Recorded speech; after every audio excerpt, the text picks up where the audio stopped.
বিএনপির চেয়ারপারসন খালেদা জিয়ার শারীরিক অবস্থা স্থিতিশীল রয়েছে। বেগম জিয়ার শারীরিক অবস্থা বিবেচনা করে প্রতিদিনই কোনো না কোনো বিষয়ে পরীক্ষা নিরীক্ষা করা হচ্ছে। সেই অনুযায়ী চলছে তার চিকিৎসা বলে জানিয়েছেন চিকিৎসার সঙ্গে সংশ্লিষ্টরা। এদিকে খালেদা জিয়ার ছেলে বিএনপির ভারপ্রাপ্ত চেয়ারম্যান তারেক রহমান, দুই পুত্রবধূ ডক্টর জুবাইদা রহমান ও সৈয়দা শর্মিলা রহমান এবং ৩ নাতনি হাসপাতালে সবসময় তাকে দেখভাল করছেন।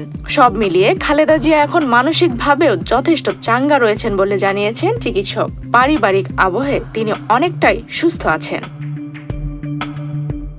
উন্নত চিকিৎসার জন্য ৭ জানুয়ারি মঙ্গলবার যুক্তরাজ্যের উদ্দেশ্যে এয়ার অ্যাম্বুলেন্সে ঢাকা ত্যাগ করেন সাবেক প্রধানমন্ত্রী ও বিএনপির চেয়ারপারসন খালেদা জিয়া। বাংলাদেশ সময় ৮ জানুয়ারি বুধবার বিকেলে লন্ডনের হিথ্রো আন্তর্জাতিক বিমানবন্দরে পৌঁছান তিনি। সেখানে তাকে স্বাগত জানান তার বড় ছেলে বিএনপির ভারপ্রাপ্ত চেয়ারম্যান তারেক রহমান ও পুত্রবধূ জুবাইদা রহমান।